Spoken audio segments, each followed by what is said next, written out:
Hey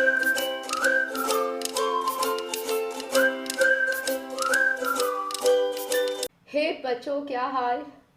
so here I am, और आज का हमारा टॉपिक रहेगा अमीन्स।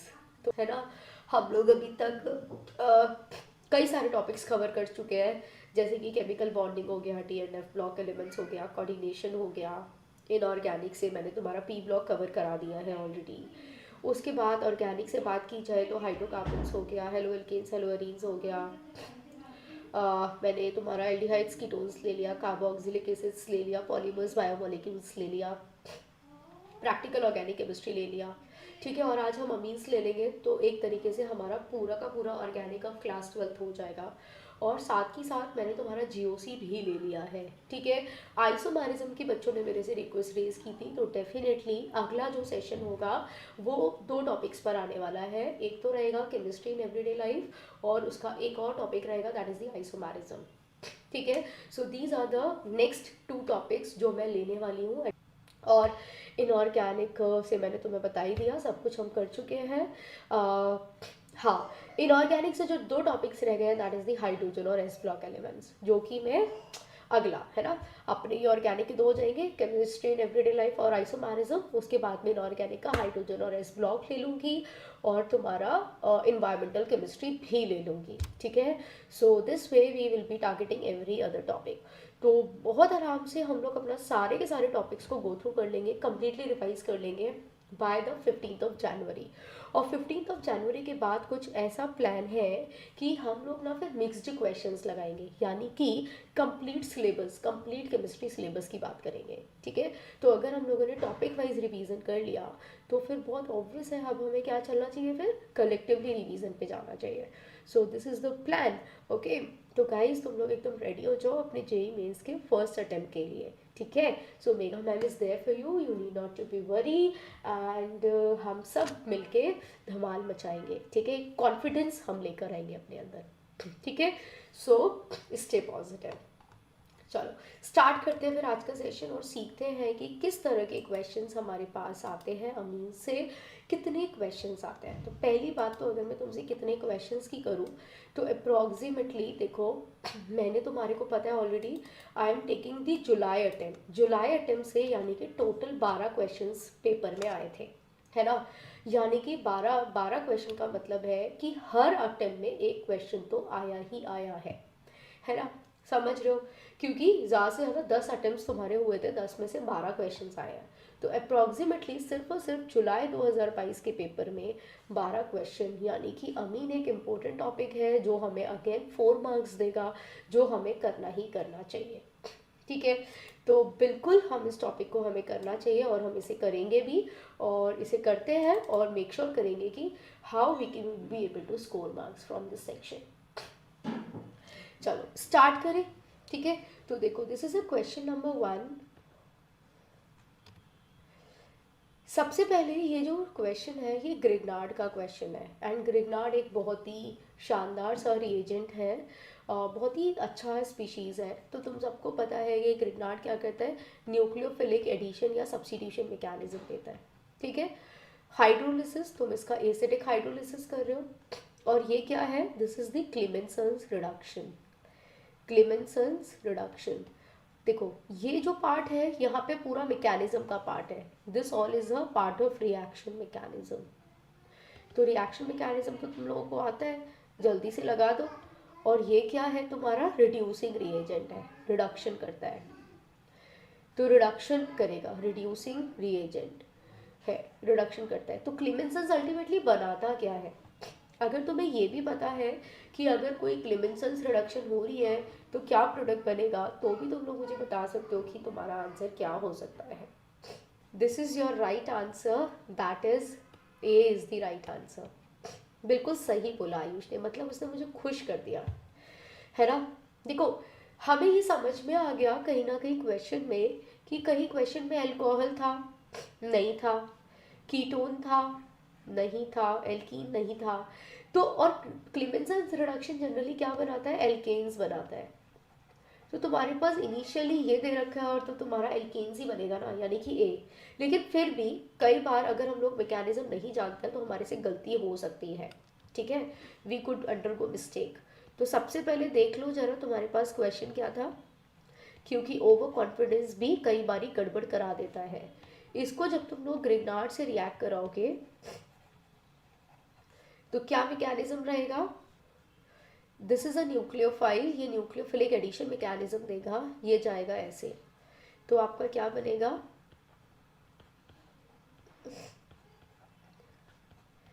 इस कार्बन पर ओह सॉरी, एक कार्बन मैंने एक्स्ट्रा लगा दिया यहाँ पे, दिस इज, मैंने एक कार्बन यहाँ पे एक्स्ट्रा लगा दिया, ऐसे है सी, सी पे CH3 double bond N negative MgBr, है ना। और जब इसका एसिडिक हाइड्रोलिसिस कराओगे तो क्या होगा, और जब इसका एसिडिक हाइड्रोलिसिस कराओगे तो क्या बनेगा, जल्दी से बताओ आयुष, तुमने मुझे आंसर बताया तो तुम्हें ये भी आना चाहिए, क्या बनेगा यहाँ से,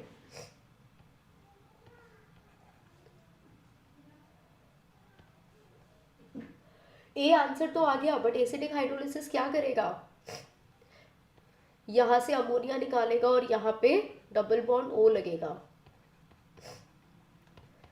यही बनेगा। और इस पे ही तो होती है क्लीमेंसन्स रिडक्शन, क्लीमेंसन्स रिडक्शन इसी पे होगी, तो ये कीटोन किस में कन्वर्ट हो जाएगा, आपका एल्केन में।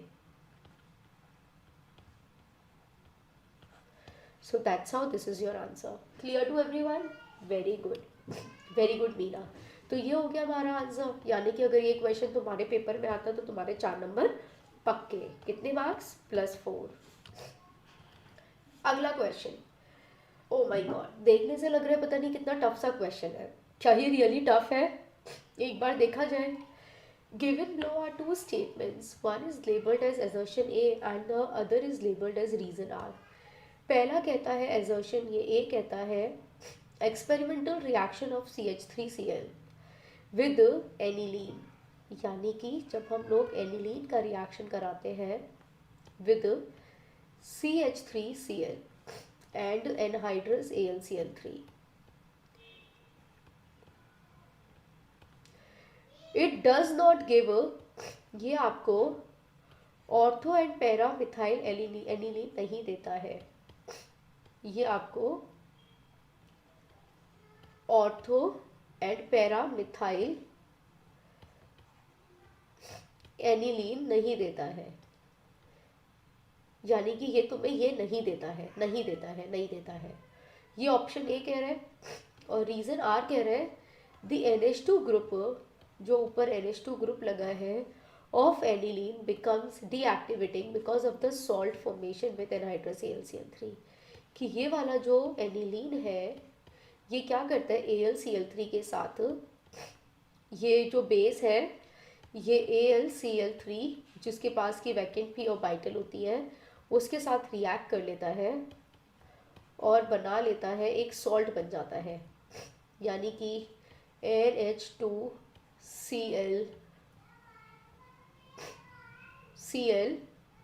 और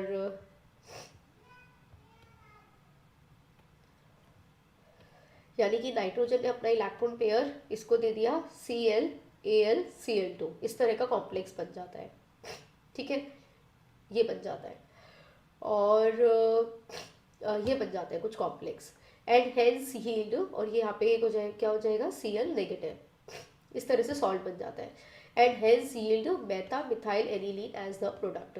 और इसीलिए क्योंकि अब इसका -M इफेक्ट लग गया, अब ये क्या करता है मेटा सब्स्टिट्यूटेड प्रोडक्ट देता है। क्या ये बात सही है या गलत है, क्या ये बात सही है या गलत है, क्या दोनों सही है या दोनों गलत है, क्या एक सही है या एक गलत है, जल्दी से बताओ क्या आंसर करो तुम लोग। बात तुम्हारी कितनी सही है, ए बिल्कुल सही है ऑफ कोर्स, कि ये जो तुम्हारा एनहाइड्रस AlCl3 है ये ऑर्थो पैरा मिथाइल एनिलीन नहीं देता है, क्यों नहीं देता है? क्योंकि जब NH2 ग्रुप इसके साथ लगता है becomes deactivating because of salt formation with anhydrous AlCl3। बिल्कुल सही है।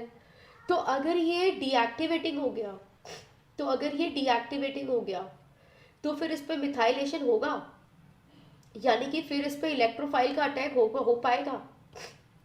अभी एक तरफ तो तुम कह रहे हो कि ये डीएक्टिवेटिंग हो गया, तो अगर ये डीएक्टिवेटिंग हो गया तो डीएक्टिवेटिंग होने के साथ साथ क्या इस पे मेटा पे मिथाइल लग पाएगा फिर?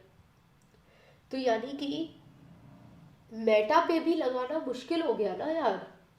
मतलब अगर ये ग्रुप डीएक्टिवेटिंग हो गया तो माना इसने ऑर्थो और पेजा पैरा पे पॉजिटिव कर दिया, तो मेटा पे लगना चाहिए, बट अल्टीमेटली जो रेट ऑफ रिएक्शन है वो बहुत ही पुअर हो जाएगी, राइट?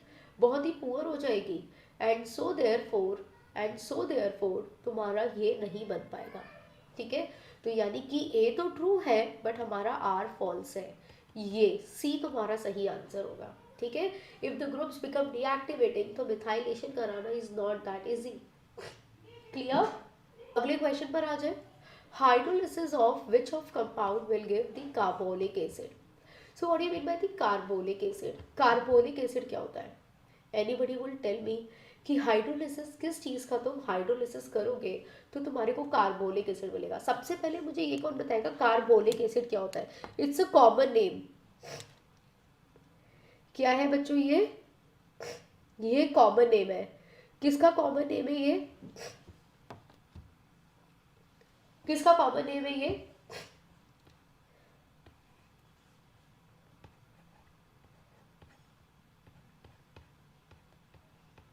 फिनॉल को बोलते हैं कार्बोनिक एसिड। जिसको नहीं पता है अपनी डिक्शनरी में, है ना, अपनी लाइब्रेरी में जरा इसे सेव कर लो।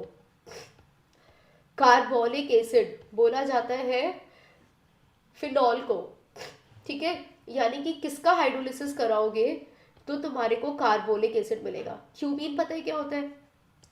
क्यूमीन होता है ये जिसपे एक आइसोप्रोपाइल काइंड ऑफ ग्रुप लगा हुआ होता है। क्या इसका हाइड्रोलिसिस पॉसिबल है? नहीं यार, ये तो हाइड्रोलिसिस में जाएगा ही नहीं।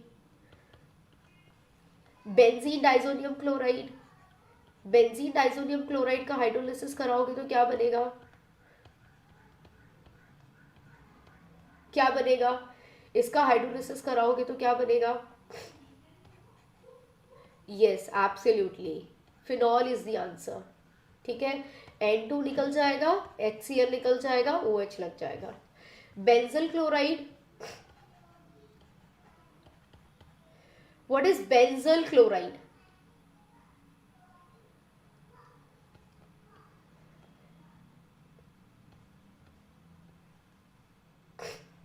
Benzyl, benzyl, benzo. So this is benzyl and chloride. This, okay? इसका हाइड्रोलिसिस कराओगे तो क्या बनेगा? Benzoic acid. और this is ethylene glycol ketal, okay? इससे भी नहीं बनेगा। सो बेसिकली तुम्हें फिनॉल बताना था, सो this is the answer, okay? Ethylene glycol और दिस इज कीटल, इसका भी स्ट्रक्चर ड्रॉ करना और उसका हाइड्रोलिसिस कराना, ओके? इसमें हमारे पास डायोल्स होंगे। So your answer is option number B. तो अभी तक तो क्वेश्चंस काफ़ी इजी है मीन्स के, है ना? चलो अगला क्वेश्चन, ये बहुत ही शानदार क्वेश्चन है और मैं अपने बच्चों को इस तरह के क्वेश्चंस बहुत प्रैक्टिस कराती हूँ। मैंने अनअकैडमी के प्लस क्लासेस पे भी इस तरह के क्वेश्चंस तुम्हें बताए हुए हैं। अब तुम्हारे को ध्यान से देखना है, this is the NO2 group और ये NH2 ग्रुप है। तुम दोनों को रिप्लेस कर रहे हो OH से और I से, और ये एक दूसरे के पैरा पोजीशन पे रिप्लेस हो रहे हैं। तो इस बात से क्या इंडिकेशन आता है? इस बात से सबसे पहले तो मुझे ये इंडिकेशन आता है कि दो इंडिकेशन मुझे आए कि पहले तो इस N2O को ख़त्म कर देना चाहिए। क्यों NO2 को ख़त्म कर देना चाहिए? क्योंकि NO2 होता है मेटा डायरेक्टिंग। ये जब तक होगा ये तुम्हारे को मेटा प्रोडक्ट देगा और मुझे मेटा प्रोडक्ट चाहिए नहीं है। तो पहली बात तो इस NO2 को ख़त्म करने की कोशिश करनी चाहिए। दूसरी बात मुझे क्या समझ में आती है कि इन्होंने सारे के सारे स्टेप्स में HNO2 पहले दिया है, तो बहुत ऑब्वियस है कि पहले HNO2 का रिएक्शन कराएंगे। तो अगर इसमें पहले HNO2 का ही रिएक्शन अगर मुझे कराना है तो क्या आएगा प्रोडक्ट? HNO2 किस पे रिएक्शन देता है? Nitrous acid. नाइट्रस एसिड की रिएक्शंस किस पे होती है? प्राइमरी, ये अमीन है, एरोमेटिक अमीन, और ये इससे क्या बना लेता है? डाइजोनियम सॉल्ट, यानी कि N2 पॉजिटिव Cl नेगेटिव, और ये हो गया तुम्हारा NO2। अब तुम्हें क्या लगाना है? Diazonium salt. अब क्या करोगे? अब पहले Ki से रिएक्शन कराओगे या FeH पॉजिटिव से रिएक्शन कराओगे? FeH पॉजिटिव क्या करेगा? NO2 को NH2 में कन्वर्ट करेगा, और Ki क्या करेगा? N2 N2Cl को N2Cl को रिप्लेस करेगा आयोडीन से। तो पहले क्या कराया जाए? ओके, तो पहले ऐसा करें कि NO2 का पहले रिडक्शन करा दे। NO2 का पहले रिडक्शन करा दे। अच्छा, बच्चे कह रहे हैं मैम पहले रिडक्शन कराओ। अब मैंने इसको भी रिडक्शन करा दिया, अब क्या कराऊं? अब ये भी NH2 बन गया, अब क्या करें? तो भाई एक सब बात समझो, अगर तुमने इसको पहले डाइसोनियम से रिप्लेस कर दिया तो फिर गड़बड़ हो जाएगी। फिर ये कैसे समझोगे कि किसको Ki से रिएक्ट कराना है और किसका हाइड्रोलिसिस कराना है? तो पहले अच्छा रहेगा कि एक को पहले अच्छे से पहले क्या करा लो, एक को पहले रिप्लेस करा लो। जब एक तुम्हारे पास डाइसोनियम सॉल्ट बन गया है तो उसको पहले रिप्लेस करा लो, वरना क्या हुआ, दोनों बन जाएंगे। अगर तुमने क्या किया, अगर तुमने पहले दोनों को ही डाइसोनियम बना लिया, अगर तुम एक ही रास्ते से चले और तुमने इसको भी डाइसोनियम बना लिया, ठीक है, अब पता है देखो क्या गड़बड़ होगी। जब तुम Ki डालोगे तो ये दोनों के दोनों I से रिप्लेस हो जाएंगे, ये भी I लग जाएगा, ये भी I लग जाएगा। तुम्हें चलेगा? तुम्हें चलेगा क्या? नहीं। तो प्लीज ऐसा मत करो कि पहले तुमने दोनों को रिडक्शन करा लिया, तो ये तो बिल्कुल भी नहीं है। मेरा मानना ये है, इस चीज से अवॉइड करने के लिए, इस चीज को अवॉइड करने के लिए, जो एक पहले हमारा रिप्लेस हो गया है उसको पहले सब्स्टिट्यूट करा लो तो बढ़िया रहेगा, ठीक है? फिर दूसरे को कराना, जब तक इसको प्रोटेक्टेड रहने दो। तो हमने क्या किया पहले, what we will do after this, यहां से रुकेंगे और इसको पहले आयोडीन से रिएक्ट करा देंगे, यानी कि पहले Ki से रिएक्ट करा देना चाहिए, यानी कि पहले Ki से रिएक्ट करा देना चाहिए। अब Ki से अगर रिएक्ट करा दिया है तो अब पहले HNO2 होगा या पहले रिडक्शन होगा? अब पहले ऑफ कोर्स रिडक्शन होगा, तभी HNO2 कुछ काम कर सकता है। अब तुम FeH पॉजिटिव से रिएक्शन कराओगे, अब ये क्या हो जाएगा?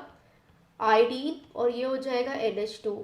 और अब अगर ये तुम्हारा ये रिडक्शन भी हो गया है तो अब तुम इसमें नाइट्रस एसिड से रिएक्शन करा सकते हो। अब क्या हो जाएगा? यानी कि N2 पॉजिटिव Cl नेगेटिव, ये तो ऑलरेडी आयोडीन है। अब इसमें पानी डाल दो, वार्म कर दो, तो क्या बन जाएगा? यहाँ पे OH आ जाएगा और ये आयोडीन हो गया। आ गया आंसर? मेरे को तो ऑप्शन नंबर बी मिल रहा है। समझ आया? दोनों को क्यों नहीं करा रहे हैं पहले, ठीक है? वाई इट इज नेसेसरी कि पहले एक को सब्स्टिट्यूट करा दिया जाए, ठीक है? Very good. So option number B is the correct answer. So it's just that what right sequence of reactions you have to follow. अगर तुम एक बार करना शुरू करोगे तो आपको पता चल जाएगा कि मेरा ब्लॉकिंग कहाँ पे हो रही है, मेरे को कहाँ गड़बड़ हो रही है। वो गड़बड़ अगर तुमने पकड़ ली तो you will be able to get your right answer. Why not D? D में क्या होगा कि तुमने HNO2 का रिएक्शन कराया, ये डाइजोनियम बन गया, पहले तो यही बनेगा, फिर तुमने रिडक्शन कराया, तो रिडक्शन कराओगे तो इसका रिडक्शन हो गया, ये NH2 बन गया। अब इस पे जब तुम Ki का रिएक्शन कराओगे, Ki का रिएक्शन कराओगे तो क्या होगा? अब जब Ki का रिएक्शन कराओगे तो प्रॉब्लम कहाँ आ रही है? ये NH2, ये डाइजोनियम सॉल्ट, हाँ, दिस इज I नेगेटिव, तो I नेगेटिव तुम कहना चाह रहे हो मैम यहाँ पे कराएंगे, आईडी लग जाएगा। अब तुम इसमें HNO2 का रिएक्शन कराओगे,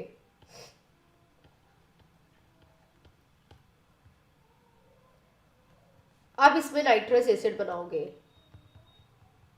राइट।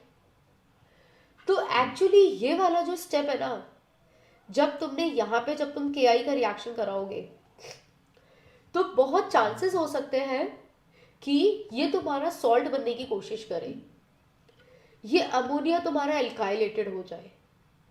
तो इस चीज को हमें थोड़ा रोकना होगा, ओके।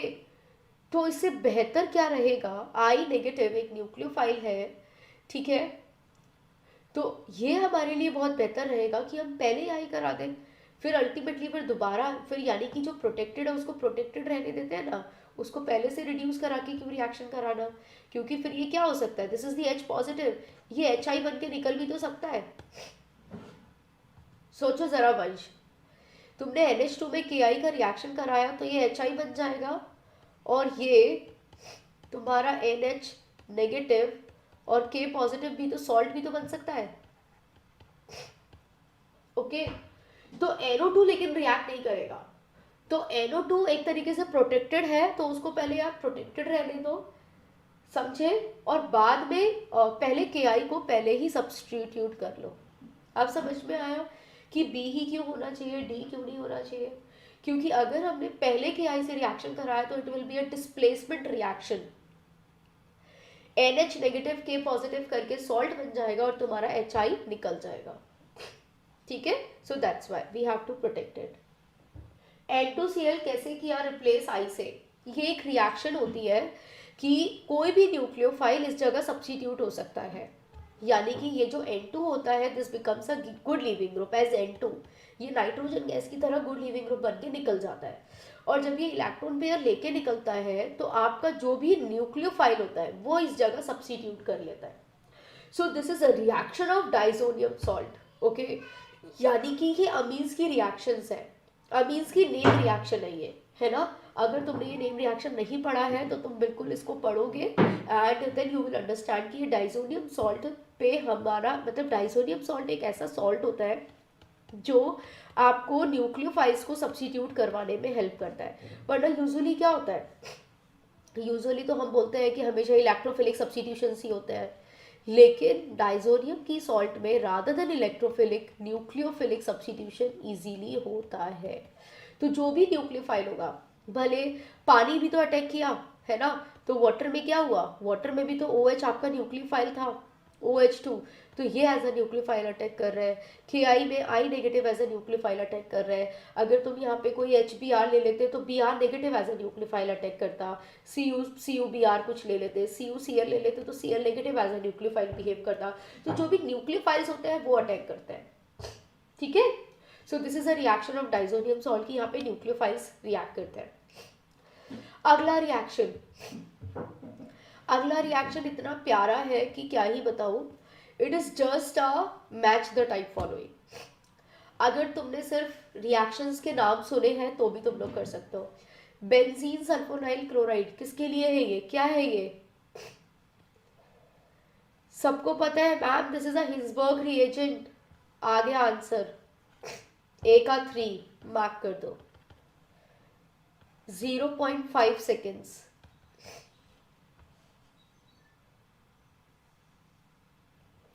आ गया।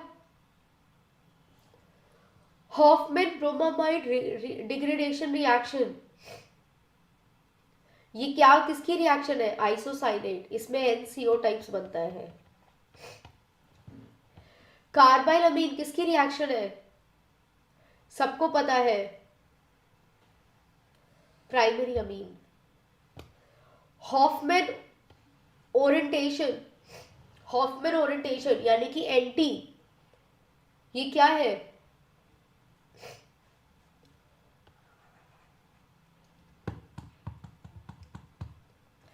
सेडजेफ और हॉफमैन एलिमिनेशन के मैकेनिज्म्स हुआ करते थे, और सेडजेफ के ऑपोजिट को हॉफमैन बोला जाता था, राइट। तो सेडजेफ एलिमिनेशन या हॉफमैन एलिमिनेशन, तो Hofmann was the anti of Saytzeff ना, सो डी का 2। Is it clear? अगला क्वेश्चन, ओके, देखने में लगेगा पता नहीं कितना टफ है, बट देखो जरा, बड़ा आसान सा क्वेश्चन है। पढ़ो इसे and try to write down the whole question.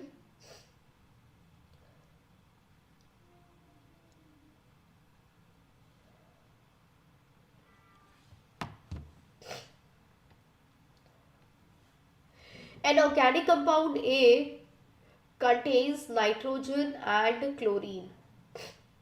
It dissolves readily in water to give a solution that turns litmus red. अगर मेरा लिटमस पेपर रेड हो रहा है तो यानी कि ये एसिड है या बेस है? यानी कि ये एसिड है. क्यों? क्योंकि asset turns litmus paper red और ब्लू हो रहा होता तो बेस होता. याद रखना, ब्लू इज फॉर बेस, यानी कि बी बेस के लिए ब्लू होता है तो एसिड के लिए रेड होता है. Titration of a compound A with standard base indicates that the molecular weight of A is 131 में कुछ ऊपर नीचे 2 हो रहा है. When a sample of A is treated with aqueous NaOH, a liquid separates which contains N but not Cl. Treatment of the obtained liquid with nitrous acid followed by phenol gives orange PPT. The compound A is, अब ये A क्या है? अब ये A क्या है? ये है, ये है, ये है या ये है? This is the whole question. अब सुनो मेरी बात. हमने कहा जब हम इसे बेस से रिएक्ट करते हैं, जब हम इस ए में नाइट्रोजन और Cl दोनों है ना, यानी कि नाइट्रोजन Cl दोनों है. लेकिन जब हम इसको बेस से रिएक्ट करते हैं, यानी कि NaOH से रिएक्ट करते हैं तो Cl भाग जाता है. इसका मतलब NaCl निकल जाता होगा, राइट? NaCl निकल जाता होगा. तो ऐसा कहाँ ऐसा हो सकता है कि तुम्हारा NaCl निकल जाए और तुम्हारा प्रोडक्ट बन जाए? ऐसा कहाँ से तुम क्लोरीन को निकाल सकते हो? Tell me. कहाँ से क्लोरीन को निकाल सकते हो? NaCl, यानी कि ऐसा कोई चीज है जो, और इसने कहा जब तुम इसे पानी में डालते हो तो इट गिव्स यू एसिड. तो यानी कि अगर तुम इसे पानी में डालोगे तो एसिड बनेगा. This is such a compound जिसे तुम पानी में डालते हो तो किसी बेस को वाटर में डालोगे तो एसिड तो बनेगा नहीं, किसी एसिड को पानी में डालोगे तभी एसिड बनेगा.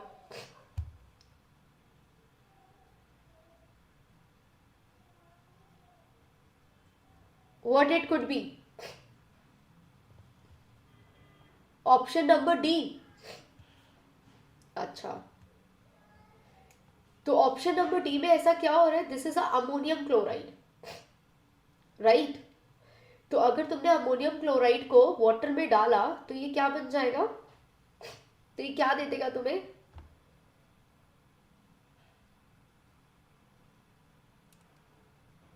H और OH.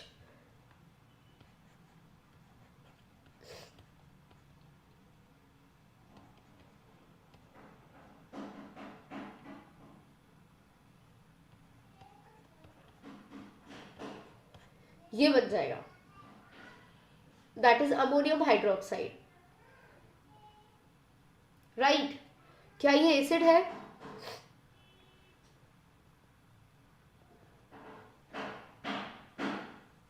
स्टेबल कार्बोकेटाइन मिलना चाहिए. अच्छा, तो वो कहाँ मिलेगा stable carbocation? Figure out. Stable carbocation कहाँ मिलेगा?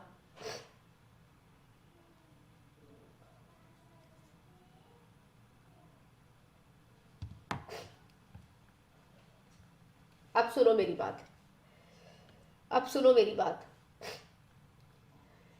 तुमने जब इसका रिएक्शन किया तो तुम्हारा क्या हो जाएगा, what you will be getting. बच्चों ने प्रिडिक्ट सही किया था। आपको पता है ऑरेंज पीपीटी कैसे मिल सकता है, कितने लोगों को पता है? देखो अल्टीमेटली रिएक्शन में नाइट्रस एसिड है, यानी कि डाइजोनियम सॉल्ट बन रहा होगा किसी चीज पे, और डाइजोनियम पे फिनॉल कराओगे तो यानी कि कपलिंग रिएक्शन हो रही है। इतनी बात समझ आ रही है? ये ऐसे कुछ कुछ हो रहा है ना? और इसमें तुम्हारे पास एन है, इसका मतलब तुम्हारे पास NH2 आ रहा है ग्रुप। इतनी बात समझ में आ रही है? तो कहीं ना कहीं NH2 है जिसपे HNO2 रिएक्ट करके डाइजोनियम सॉल्ट बना रहा है, और वो डाइजोनियम सॉल्ट जो फिनॉल से रिएक्ट कर रहे थे कपलिंग कर रहा है, और जिसकी वजह से ऑरेंज पीपीटी आ रहा है। मुझे इतनी बात समझ में आ रही है। इसका मतलब बेंजीन तो होना ही होना चाहिए, या तो बेंजीन ही नहीं है, ये बेंजीन है बट क्लोरीन यहाँ लगा हुआ है। कभी भी मैं इस क्लोरीन को हटा पाऊंगी?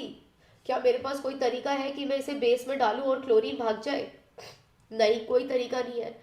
यहाँ पे क्लोरीन भाग जाएगा but this is not a benzene.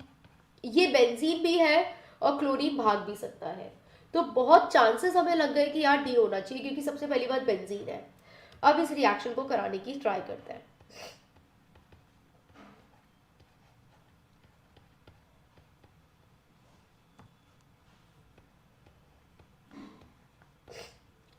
सबसे पहले इसका हाइड्रोलिसिस कराओ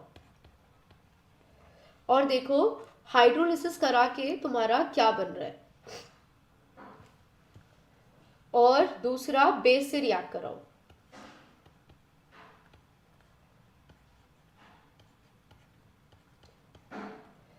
बेस से रिएक्ट करेगा तो क्या बनेगा?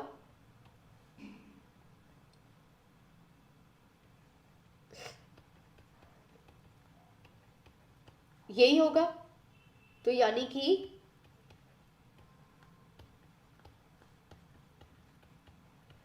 NaCl निकल गया, यानी कि क्लोरीन भाग गया। अब यहां से क्या होगा? What is the possibility from there? अब इसका क्या करा रहे हो तुम? एक्वस NaOH से रिएक्ट करा रहे हो, तो ये बॉन्ड भी टूट जाएगा।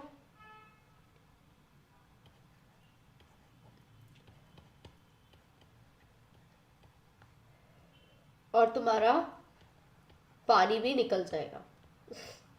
एनिलीन बन गया, और एनिलीन पे क्या कराना है अब तुम्हें? HNO2 का रिएक्शन। क्या बन गया? Diazonium salt.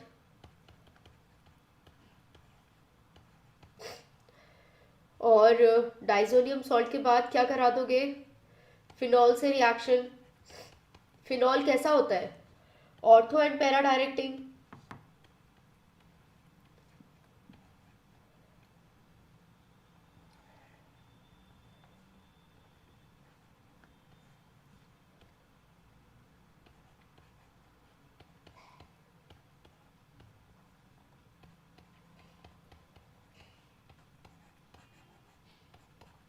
ये बन गया, and this will give you the orange red PPT.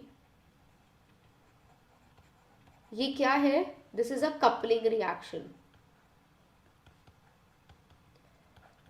This is it, जिसमें ये तुम्हारा एक्ट कर रहा है एज अ न्यूक्लियोफाइल, ये तुम्हारा एक्ट कर रहा है एज अ न्यूक्लियोफाइल, और ये तुम्हारा क्या कर रहा है? सब्स्टिट्यूशन रिएक्शन तुम्हें दे रहे हो। मतलब ये तुम्हारा न्यूक्लियोफाइल है और ये तुम्हारा इलेक्ट्रोफाइल है। This is your electrophile, this is your nucleophile. ठीक है, इज इट क्लियर? बिल्कुल। और अगर इसका एसिडिक हाइड्रोलिसिस कर देते तो क्या बनता है यहाँ पे?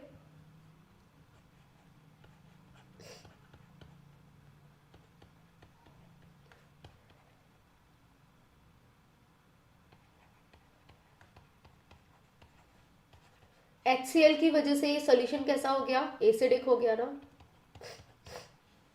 This is it, clear?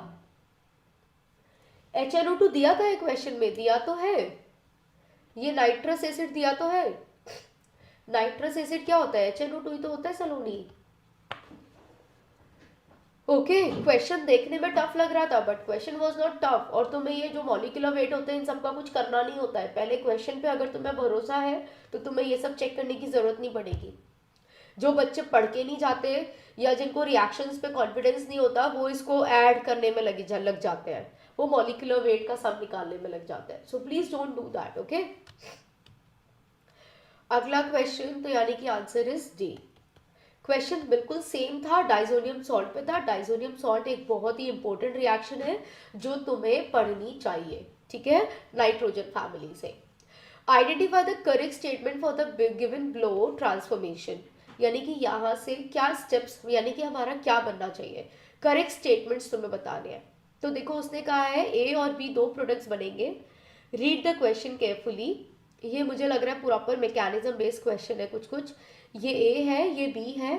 A is major, B is minor. ये कह रहा है ए बनना चाहिए ये, और ये बी बनना चाहिए. और ये कह रहे हैं कि दीज आर द सेट्जेफ प्रोडक्ट्स और हॉफमैन प्रोडक्ट्स. हॉफमैन और सेट्जेफ, तो यानी कि पूरा का पूरा क्वेश्चन मैकेनिज्म से रिलेटेड है, और मैकेनिज्म से रिलेटेड है. और ये भी समझ में आ गया सेट्जेफ और हॉफमैन कहाँ बनते हैं. सेट्जेफ और हॉफमैन किस चीज के प्रोडक्ट्स होते हैं, एलिमिनेशन रिएक्शन के प्रोडक्ट्स होते हैं.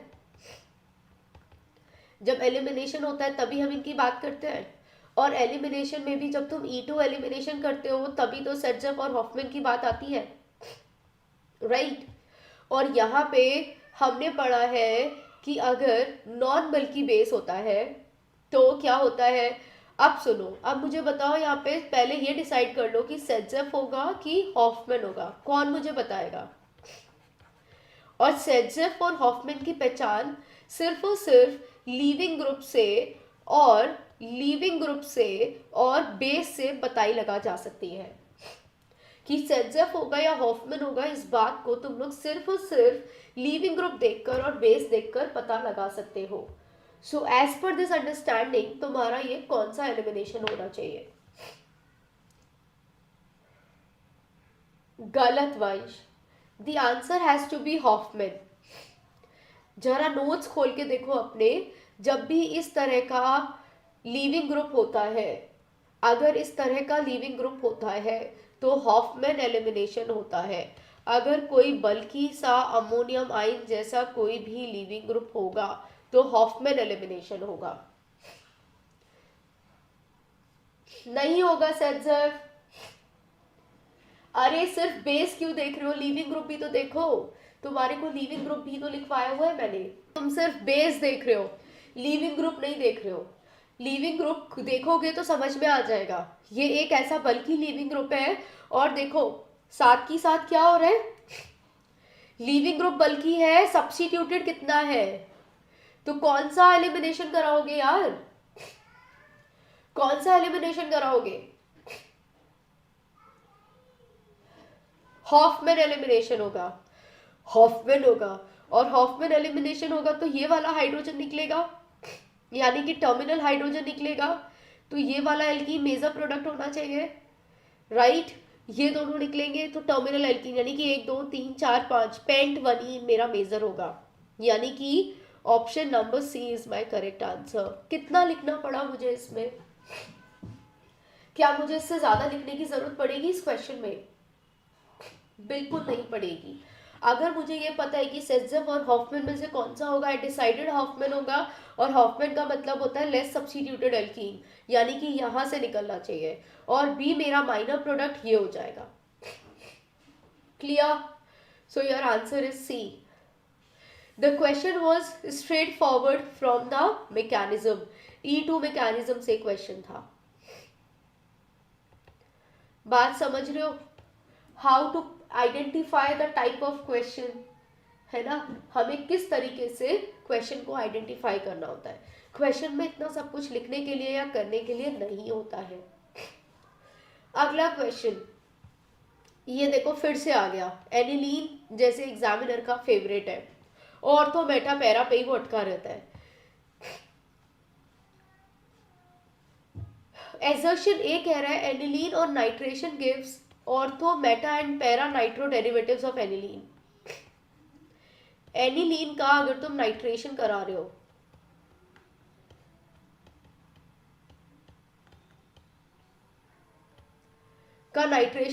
हो तो ये तुम्हें ऑर्थो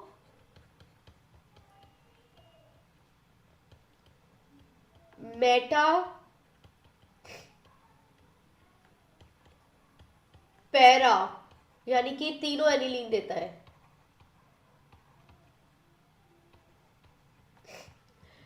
रीजन कह रहा है nitrating mixture is a strong acidic medium mixture. Reason ये है कि जो नाइट्रेटिंग मिक्सचर है वो एक स्ट्रॉन्ग एसिडिक मिक्सचर है। क्या ये बात सही है?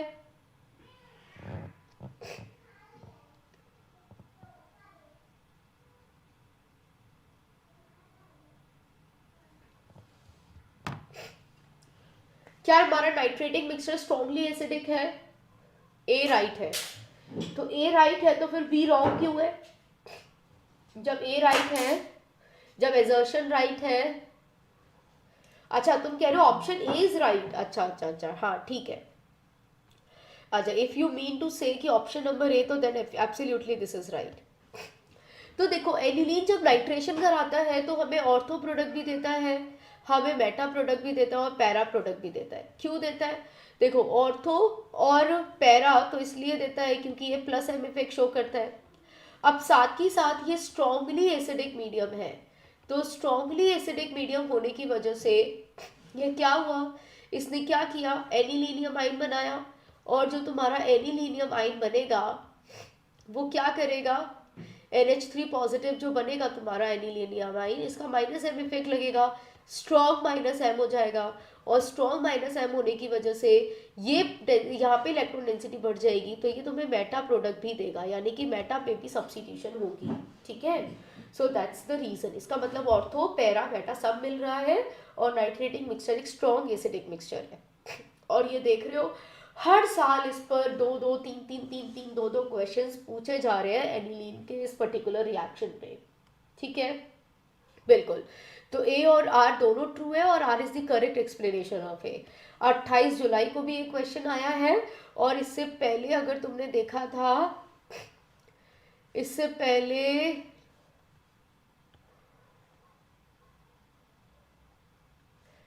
यहाँ पे, यानी कि यहाँ पे भी तो यही सब था, है ना, एनिलीन का ही रिएक्शन था। यानी कि 26 जुलाई 2022 को भी ये क्वेश्चन आया था।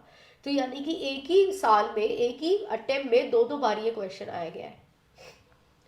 अब हम करते हैं अगला question, which is the question number 9।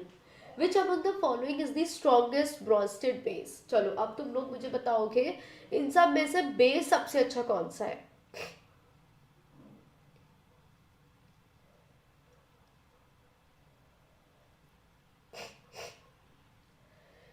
इन सब में से बेस सबसे अच्छा कौन सा है?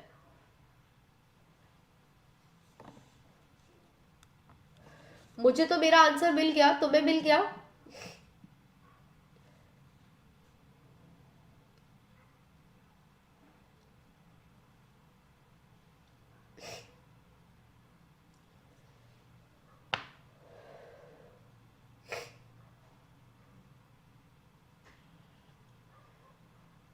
बी।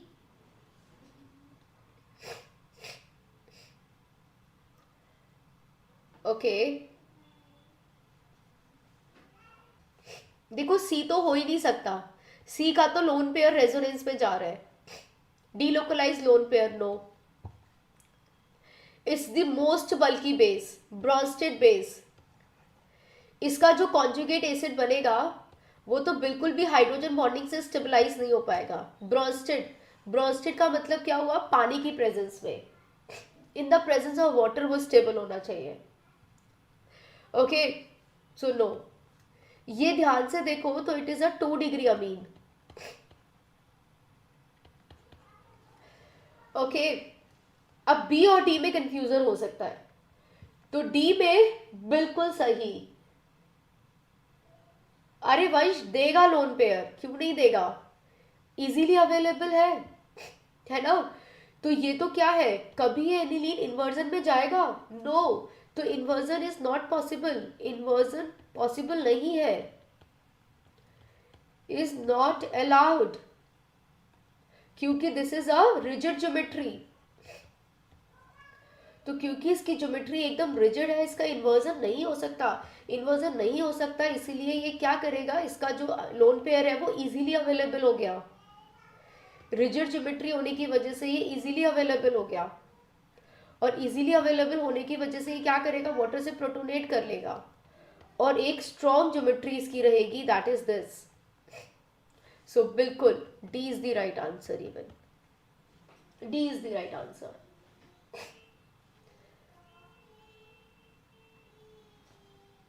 अरे ब्रिज हेड कार्बोकेटाइन स्टेबल नहीं होता है, बट ब्रिज हेड में लोन पेयर तो दे सकता है. ये तुम लोग कंफ्यूज कर रहे हो.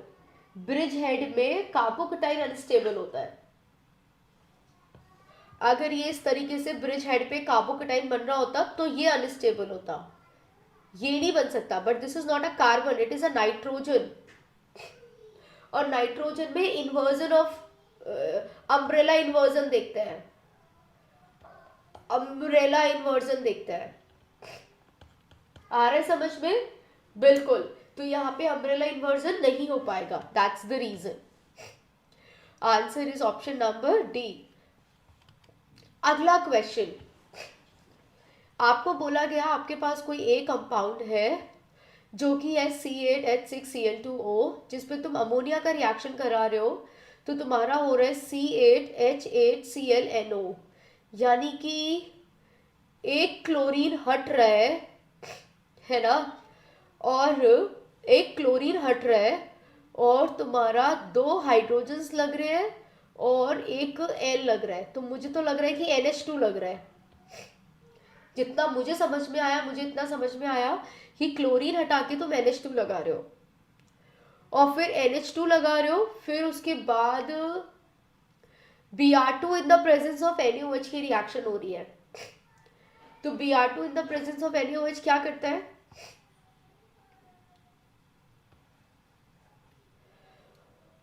हॉफमैन ब्रोमोमाइड डिग्रेडेशन रिएक्शन करता है. क्या करता है, हॉफमैन ब्रोमोमाइड डिग्रेडेशन करता है, जिसकी वजह से NH2 बना होगा. अब सोच लो जरा क्या बनेगा ये. इसका मतलब मुझे जो समझ आया वो ये समझ आया, 1 मिनट में अगर क्वेश्चन को किया जाए, ये OH है, ये Cl है, ये मेरा इनिशियली CONH2 रहा होगा और इससे तुमने क्या किया, इससे तुमने ये बना दिया लास्ट प्रोडक्ट. और ये कैसे बनेगा, ऐसा क्या रहा होगा जिसपे तुमने अमोनिया का रिएक्शन कराया और ये बन गया. यानी कि COOH अगर होगा तो भी तुम इस तरह की चीज़ों को करा सकते हो. यानी कि यहाँ पे एक क्लोरीन है, तो COCl अगर मेरे पास होगा तो मैं करा सकती हूँ COCl. तो OH और CH3, तो यहाँ पे मुझे OH और Cl तो ज़रूरी है. अच्छा, इसका मतलब OH भी मुझे सब्स्टिट्यूट कराना है. तो इसका अगर मैं अमोनिया डालूं तो क्या हो जाएगा, CONH2 बन जाएगा.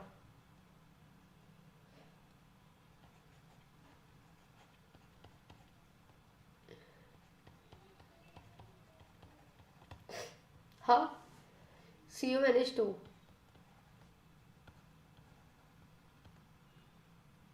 राइट. और इस पे अब तुम Br2NaOH डालोगे तो ये NH2 बन जाएगा.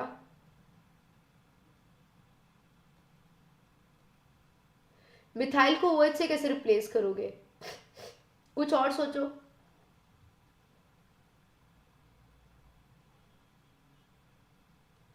सब में मिथाइल है, C8H6 है, यहाँ पे भी C8 है, यानी कि 8 कार्बन जरूरी है.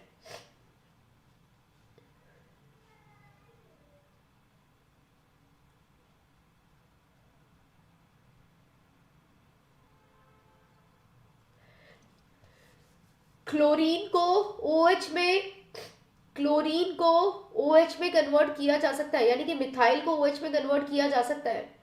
इस क्वेश्चन में मेरे पास कहीं पे भी मिथाइल नहीं है और OH है, और यहाँ पे मेरे को मिथाइल मिथाइल दे रखा है. ये वाले कार्बन का रिडक्शन कैसे कराओगे,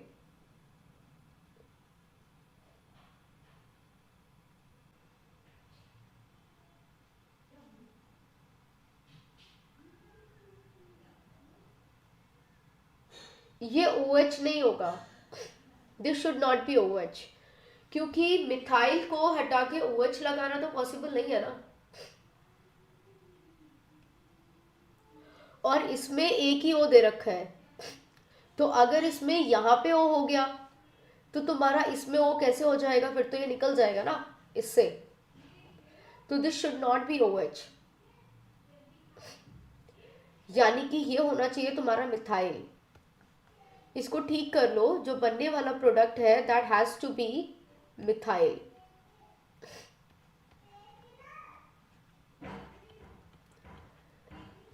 यहाँ पे ये करेक्शन है, ओके, ये करेक्शन कर लो, और ये तुम्हारा हॉलो फॉर्म नहीं लगेगा, क्योंकि हेलो फॉर्म भी लगेगा तो तुम इसको निकाल ही नहीं पाओगे, तो भी इसका एलिमिनेशन नहीं हो सकता। हेलो फॉर्म भी नहीं लगेगा, इसमें वही हो रहा है तुम्हारा ग्रिड, मतलब वही लगेगा, यही बनेगा तुम्हारा कंपाउंड, है ना। And your answer has to be option number C, क्योंकि तुमने इसमें क्या किया, तुम्हारे पास ये था, इसमें तुमने जब अमोनिया लगाया तो ये हो गया CONH2 और HCl, और अमाइड को तुमने क्या किया, अमाइड पे हॉफमैन ब्रोमामाइड डिग्रेडेशन कराया तो ये हो गया CH2NH2, मतलब ये कार्बोनिल ग्रुप हट जाएगा, सिर्फ NH2 रह जाएगा। So this is your answer, option number C. तो जिस भी क्वेश्चन में ये यहाँ पे एक्चुअली मिथाइल लगा लो, ये क्वेश्चन गलत है, ऑप्शंस तो सब सही है, क्वेश्चन गलत है। Is it clear? ठीक है, चलो छोड़ देते हैं इस क्वेश्चन को, इसने काफी ग्रिल कर दिया अपने को। तो here we go to the another question. अगर डाइसोनियम सॉल्ट पे ए डालते हो NaOH की प्रेजेंस में तो ऑरेंज रेड डाई बनती है। अभी अभी किया था एक question, what should be the answer? क्या आंसर होना चाहिए कि इस पे ऐसा क्या ए डालूं ताकि ऑरेंज रेड डाई बन जाए बेस की प्रेजेंस में, यानी कि वही करना है तुम्हें, कपलिंग रिएक्शन करनी है। तो कपलिंग रिएक्शन कब होगी, किसकी प्रेजेंस में कपलिंग कराओगे?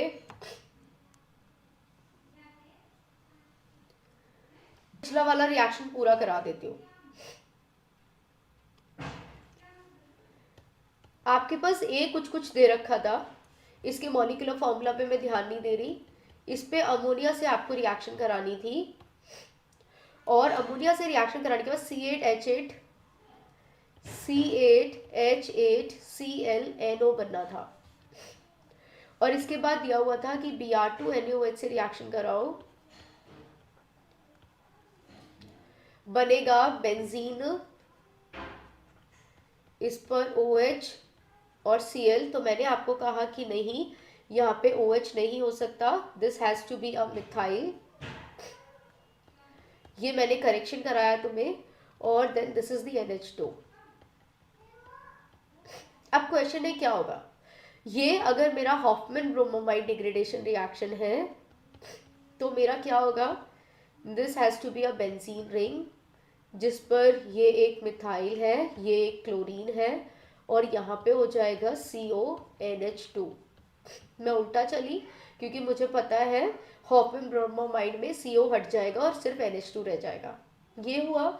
अब इसका फॉर्मूला तो मैच कर सकते हो, 6 कार्बन ये हो गए, 7वां ये और 8वां ये, C8, एक क्लोरीन है, एक नाइट्रोजन है, एक ऑक्सीजन है, हाइड्रोजन कितने हैं, 3 और 2 5 6 7 8, बिल्कुल ठीक, हमारा फॉर्मूला बन गया। और जब इस पे ऐसा क्या होगा, जो तुम अमोनिया से रिएक्शन कराओगे, इसका मतलब मेरा CH3 अपनी जगह पे रहना चाहिए, Cl अपनी जगह पे रहना चाहिए, यहाँ पे अगर मेरे पास COCl होगा तो मैं अगर इसका अमोनिया से रिएक्शन कराऊंगी तो अमोनिया क्या कर देगा, इसको तोड़ देगा H में, और HCl यहाँ जाएगा और NH2 यहाँ जाएगा, तो ये HCl बन के निकल गया और ये CONH2 बन जाएगा। So this is how I did my question, okay, इस तरह से हमने करा दिया, ठीक है, हो गया सलोनी। तो यहाँ पे ये करेक्शन कर देना, दिस इज CH3, ये गड़बड़ था यहाँ पे। अगला क्वेश्चन ये है, तो वही तुम्हें ऑरेंज रेड डाई मिल रही है, यहाँ पे बेस की प्रेजेंस में रिएक्शन हो रही है ए के साथ, मतलब वही, this is again a coupling reaction, coupling reaction है। कौन कपलिंग करेगा, तो यानी कि यू नो हमारा जो फिनॉल होता है, जो अल्कोहल होता है, वो हमारे को कपलिंग रिएक्शन देता है। ये जो ऑरेंज रेड डाई बनती है ये हमारे अल्कोहल्स, यानी कि these are the alpha and beta naphthol, ये क्या है तुम्हारा, दिस इज अल्फा नेप्थॉल और this is the beta naphthol. तो जब हम लोग बीटा नेप्थॉल से रिएक्शन कराते हैं, यानी कि 2 नेप्थॉल से रिएक्शन कराते हैं, तो हमारा क्या होता है, this is the ortho and para directing group. तो ये तो ऑर्थो पोजीशन हो गई, और ये अगर यहाँ जाएगा तो इसकी पैरा तो सब्स्टिट्यूटेड है, तो हमारे को यहाँ पे क्या मिलेगा, ऑर्थो पे सब्स्टिट्यूशन मिलेगा। तो यानी कि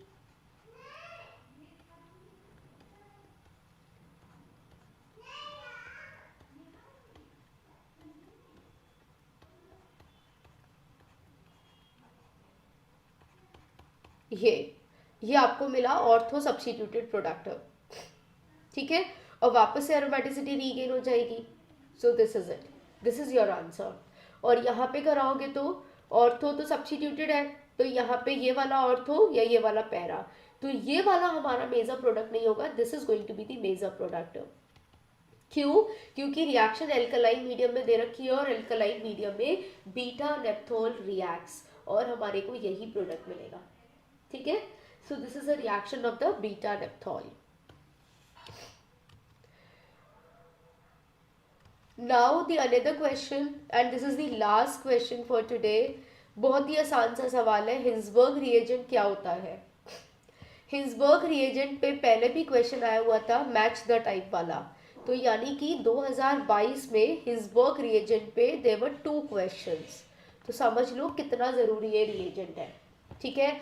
ये क्या होता है तुम्हारा Hinsberg reagent, benzene sulfonyl chloride. अगर आपको इतना भी पता था तो you know that this is your answer, क्योंकि ये सल्फोनाइल क्लोराइड होता है। तो answer is option number A, it's a straight forward question. So this is it मेरे प्यारे बच्चों, आज का सेशन यही था। अमीन्स, अमीन्स में बहुत सारी रिएक्शंस आती है।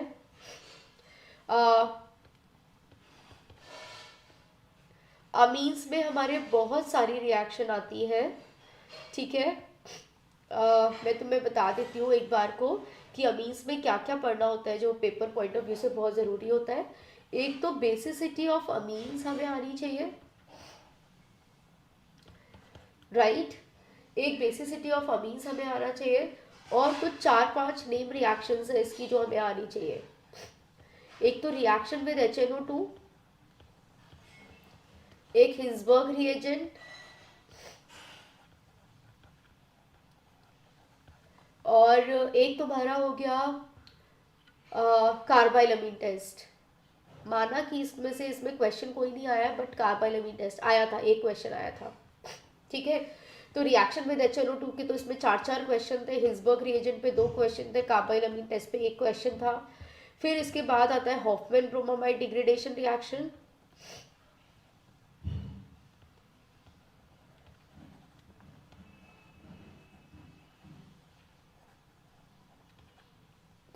इस पे भी लगभग 2 क्वेश्चंस थे। और तुम्हारा एक अगला आता है डाइजोनियम सॉल्ट, डाइजोनियम सॉल्ट की रिएक्शंस, और एक होता है कपलिंग रिएक्शन। ये सब होता है।